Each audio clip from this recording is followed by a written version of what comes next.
ሰላምና ጤና በያላችሁበት ዓለም ዳርቻ ሁሉ ይሁንላችሁ። በዛሬ ትምህርታችን አስደናቂ ሁለት መረጃ ይዤላችሁ መጥቻለሁ። በደም ቧንቧዎች ውስጥ በመከማቸት ልብንና መላው ጤናን የማቃወስ አቅም ያለውን የኮሌስትሮል መከማቸት መዛባት ማስተካከል ማውረድ የሚችሉ ሁለት ውጤታማ መፍትሄዎችን እነግራችኋለሁ። እነዚህ ሁለቱ መፍትሄዎች በበርካታ ጥናቶችና ምርምሮች የተመሰከረላቸው የታመነባቸው ናቸው። የሚጠቅማችሁን ትምህርቶችና ሐሳቦች በቅንነትና በተቻለኝ አቅም ይዤላችሁ እንደመመጣው እናንተም ሳትሰስቱ ትምህርቱን ላይክ አድርጉት።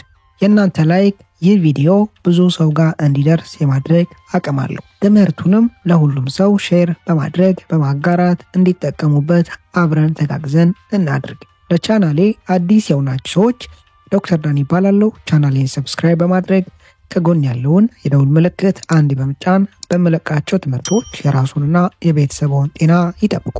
የመጀመሪያው መፍትሄ በሰውነታችን ውስጥ ያሉ ማይክሮባዮምሶችን ቁጥራቸውን በመጨመር ኮሌስትሮልን እንዴት በውጤታማ መንገድ መቆጣጠር እንደምንችል ነው የምንመለከተው። ይህ አይነት መፍትሄና መንገድ ውጤታማነቱ በበርካታ ጥናቶች የተመሰከረለት ነው።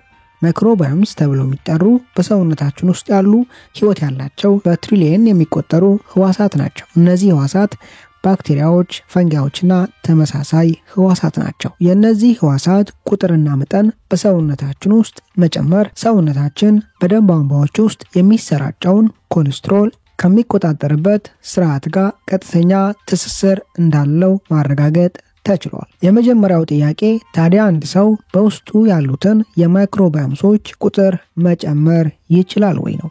በሚገባ ይቻላል።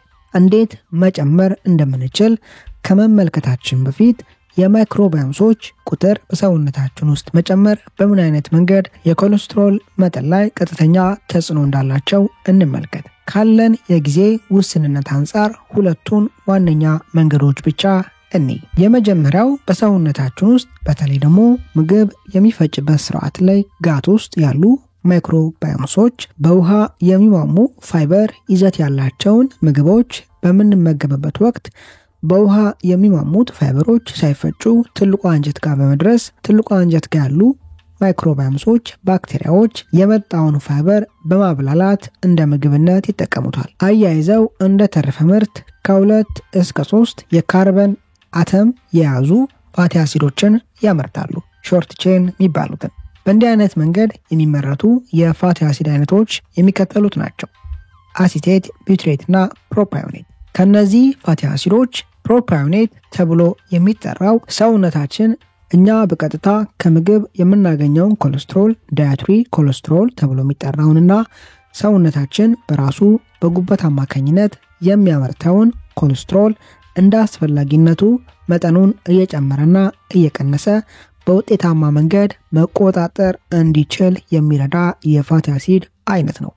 ይህን ፋቲ አሲድ ማይክሮባዮምሶች በማምረት ሰውነታችን በጉበት አማካኝነት በደም ቧንቧዎች ውስጥ የሚኖረውን ኮሌስትሮል መቆጣጠር እንዲችል ያደርጋል። ሁለተኛ ከላይ ከጠቀስኳቸው በማይክሮባዮምሶች አማካኝነት ከሚመረቱ የፋቲ አሲድ አይነቶች ቢውትሬት ተብሎ የሚጠራው ሰውነታችን በጉበት አማካኝነት ምንም ሳይቸገር ኮሌስትሮልን የሚቆጣጠርበትን ጤናማ ስርዓት የሚያዛባውን የሚያዳክመውን ኦክሲዳቲቭ ስትረስ የኦክሳይድ ውጥረት በብቃት ይከላከላል። በደም ቧንቧዎች ውስጥ ለሚኖር የኮሌስትሮል መጠን መጨመር መጋገር ዋነኛው ምክንያት ኦክሲዳቲቭ ስትረስ ነው። ይህን ኦክሲዳቲቭ ስትረስ በብቃት ይከላከላሉ። በእንዲህ አይነት መንገድ ሰውነታችን የተዛባውን የኮሌስትሮል መጠን መቆጣጠር ማስተካከል እንዲችል ያግዛሉ። የሚከተለውን የአመጋገብ ስርዓት በመከተል በሰውነታችን ውስጥ ያሉትን የማይክሮባዮምሶች ቁጥር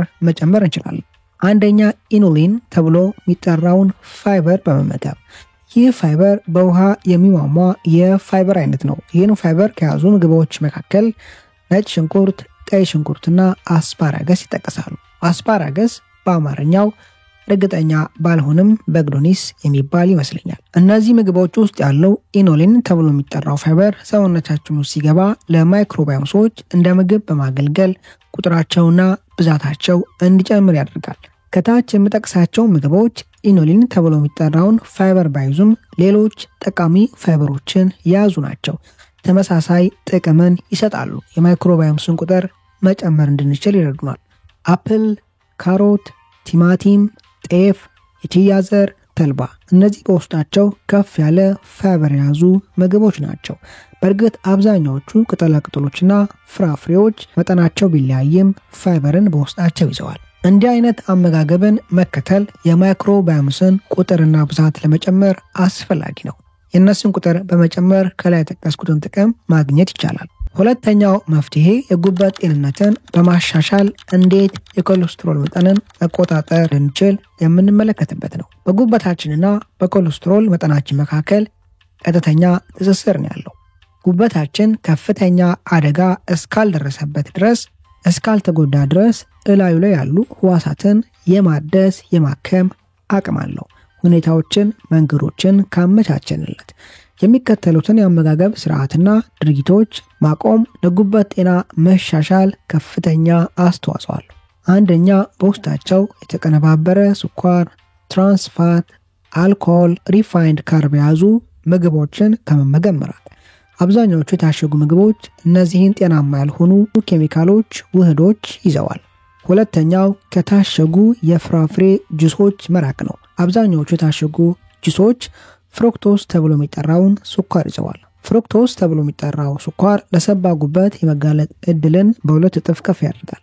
የሚከተሉት አትክልቶች፣ ፍራፍሬዎችና ምግቦች የጉበታችንን ጤንነት የማሻሻል ሙሉ አቅም አላቸው። አንደኛ፣ ጥቅል ጎመን፣ ሁለተኛ የአበሻ ጎመን፣ ሶስተኛ ብሉቤሪ፣ አራተኛ ብሮኮሊ፣ አምስተኛ የአበባ ጎመን፣ ስድስተኛ አሳ። አሁን የጠቀስኳቸውን ምግቦችና ከላይ የተመለከትናቸውን ድርጊቶች በማቆም የጉበታችንን ጤንነትና ስራ በማሻሻል የኮሌስትሮል መጠንን በጤናማ መንገድ መቆጣጠር እንችላለን። ሁለቱን መፍትሄዎች በአግባቡ ከተከተላችሁ የኮሌስትሮል መዛባትና መጨመርን ማስተካከል ማውረድ ትችላላችሁ። በስተመጨረሻም ትኩረት ልናደርግበት የሚገባው በሰውነታችን ውስጥ ያሉ የማይክሮባዮምሶችን ቁጥር የሚቀንሱ ስርዓቶችና አመጋገብ ድርጊቶች ላይ ነው። ከላይ እንደተመለከትነው የማይክሮባዮምሶችን ቁጥር የሚጨምሩ የአመጋገብ ስርዓቶች ድርጊቶች እንዳሉ ተቃራኒ ተጽዕኖችን የሚፈጥሩ ስርዓቶችም አሉ። ከነዚህ ስርዓቶች መካከል አንደኛው በውስጣቸው የተቀነባበሩ ስኳር ይዘት ያላቸውን ምግቦች ማዘውተር ነው። እነዚህ ምግቦች በውስጣችን በሚገቡበት ጊዜ የሚያስከትሏቸው ኬሚካላዊ ለውጦች ማይክሮባዮምሶች ላይ አሉታዊ ጫናን በማሳደር ቁጥራቸው እንዲያሽቆለቁል ሊያደርግ ይችላል። በሁለተኛ ደረጃ ከሐኪም ትዕዛዝ ውጭ የምንወስዳቸው መድኃኒቶች ናቸው። በተለይ ደግሞ አንቲባዮቲክሶች። አብዛኛው ሰው በራሱ ፍቃድ ከሚወስዳቸው የአንቲባዮቲክስ አይነቶች መካከል ፔኒሲሊን እና አሞክሳሲሊን በዋነኝነት ይጠቀሳሉ። እነዚህ መድኃኒቶች ውስጣችን ላይ ሲገቡ የማይክሮባዮምሶች ቁጥር ላይ የሚፈጥሩት ተጽዕኖ እጅግ በጣም ከፍተኛ ነው። እነዚህን በመጠንቀቅ የማይክሮባዮምሶች ቁጥር የሚቀንስበትን ስርዓት በማቆም የኮሌስትሮል ክምችትን ማውረድ መቀነስ ይቻላል።